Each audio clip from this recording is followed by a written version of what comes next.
Welcome back, and thank you so very much for joining us. The sounds of the Department of Home Affairs Choir in the background here in Freedom Park. And we're here today to discuss the past 20 years of the Department of Home Affairs, taking a look at their achievements, some of the momentous occasions, some of the setbacks are also in the spotlight, and the opportunities going forward. And to put it all in context, let me tell you about something that happened in 1956. In fact, a stone's throw away from where we are. A group of courageous women of all races and all ages came together to protest against the draconian pass laws. They marched to the union buildings to voice their concerns over the rule of the day. Among them were leaders such as Lillian Ngoyi, we had Rahima Musa, Helen Joseph, and Mama Sophie de Bruyn. And I say Mama Sophie de Bruyn because she's next to me here today, and I'm going to have to greet her with a lot of respect for the courage that she displayed amongst herself as well as her peers. Mama de Bruyn, thank you so very much for joining us. Good morning. Thank you very much, Yanda. What made you, at that time, you were fresh out of your teens, 20 years old, some were mothers in the background with babies on their backs. What made you stand up and decide to act against the pass laws?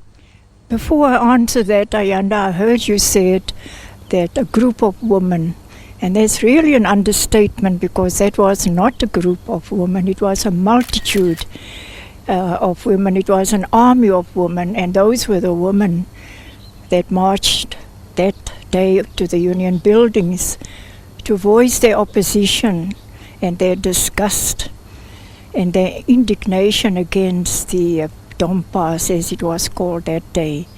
And they were tired and they said enough is enough. It was about all the laws that impacted on their lives. You know, there were all these laws about Bantu education, the Group Areas Act, the Native Administration Act, and all of those kind of laws. And the last straw for them was the extension of the pass law to the women. And they wouldn't have anything to do with that. So they decided, all of us decided that we are going to go to the union buildings to protest and to demonstrate against that pass. This mass or multitude of women that converged on that day, were they not afraid? I mean, did they not fear that perhaps things would turn violent? And I did mention a little bit earlier that some had children on their backs, that perhaps things would not go as planned. Was there no fear among you? Of course there were fears among them, and of course there were also contingency plans in case they were arrested and things became violent.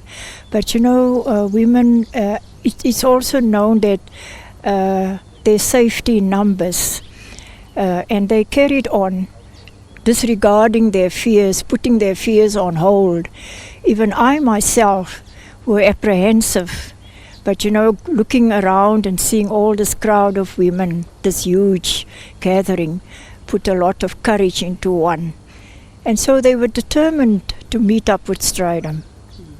Now, fast forward a few years, more than a few years, from the Dom Pass to the green barcoded ID and now the smart card that you will be receiving, if not already. Speak to us about that evolution and how symbolic it is for you.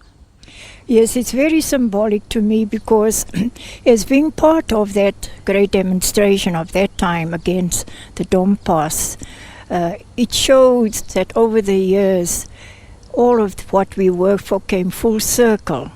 And here today we have this wonderful ID smart card. And it's so symbolic because it is giving you the spirit of freedom, complete freedom from those days, from having to carry this load of being manhandled and being disregarded. And you see, the Dom Pass was also a persecution because some of our people during that time were subjected to all the indignation that took place during that time. Thank you so very much for your time. And in fact, speaking about things symbolic, the actual machines that print out the smart cards there at the government printing works have been named after yourself, Lillian Goyi, Rahima Musa and Helen Joseph. So every time you receive that smart card of yours, just look at it, feel it, touch it, and know that the machine that was printing this particular document or card is one that is named after one of the giants of our country. So it should make you feel all warm and fuzzy inside as much as it is a practical card. Let's leave it there for now. More after the break. Stay with us.